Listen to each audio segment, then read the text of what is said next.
Hello, and welcome to this lesson on leaf structure and adaptations for photosynthesis. By the end of this video, you should be able to identify the different layers of a leaf and describe their functions, explain how guard cells and stomata help regulate gas exchange, and evaluate how leaf adaptations help maximize the rate of photosynthesis. Let's begin. Leaves are specialized organs that help plants capture light, exchange gases, transport substances, and reduce water loss efficiently. The waxy cuticle is a thin, waterproof layer covering the surface of the leaf. It helps reduce water loss and protects the leaf from damage. It is also transparent, allowing light to pass through to the photosynthetic cells underneath. Beneath the cuticle is the upper epidermis. This layer also protects the leaf and is transparent, so sunlight can reach the palisade mesophyll, where most photosynthesis takes place. The palisade mesophyll is found near the top of the leaf and is the main site of photosynthesis. These cells contain many chloroplasts, which help capture light energy efficiently. They are also tightly packed together, allowing the leaf to absorb as much light as possible for photosynthesis.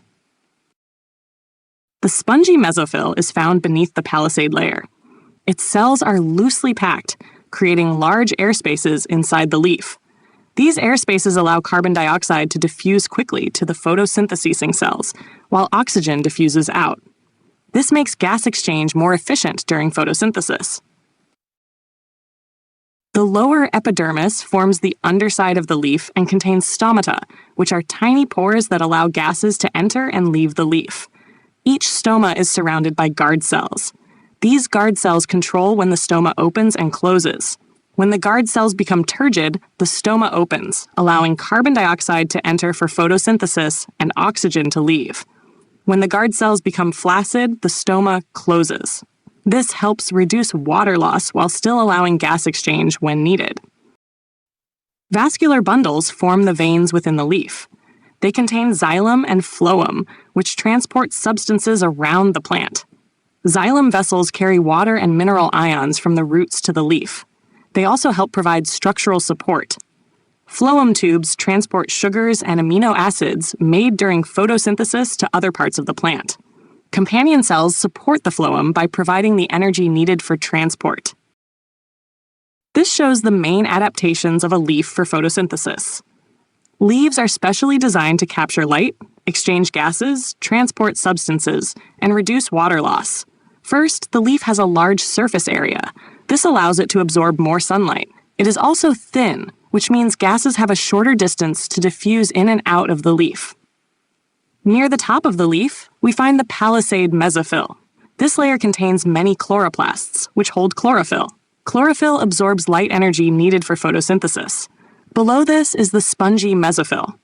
Its cells are loosely arranged, creating air spaces. These air spaces allow carbon dioxide to move quickly to the photosynthesizing cells and oxygen to move out. The stomata are tiny pores found mainly on the lower surface of the leaf. They allow carbon dioxide to enter, while oxygen and water vapor leave. The veins, or vascular bundles, contain xylem and phloem.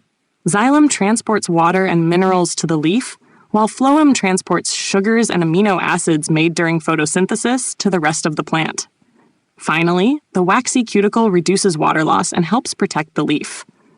So, each part of the leaf works together, capturing light, moving gases, transporting materials, and conserving water, all to maximize photosynthesis. Now let's dive into some exam-style practice questions. You can pause the video and try it yourself. For question number 1, explain how the palisade mesophyll layer is adapted for photosynthesis. Palisade mesophyll cells contain large numbers of chloroplasts, which absorb light energy. The cells are tightly packed together to maximize light absorption. They are located near the top of the leaf where they receive the greatest amount of light. Next, question number 2. Describe the role of stomata and guard cells in a leaf. Stomata are tiny pores that allow gases to move into and out of the leaf. Carbon dioxide diffuses into the leaf through the stomata for photosynthesis while oxygen diffuses out. Guard cells control the opening and closing of the stomata. This helps regulate gas exchange and reduce water loss. And lastly, question number 3.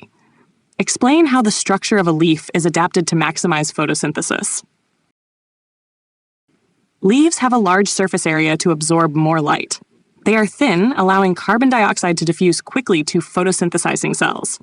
The palisade mesophyll layer contains many chloroplasts to absorb light energy.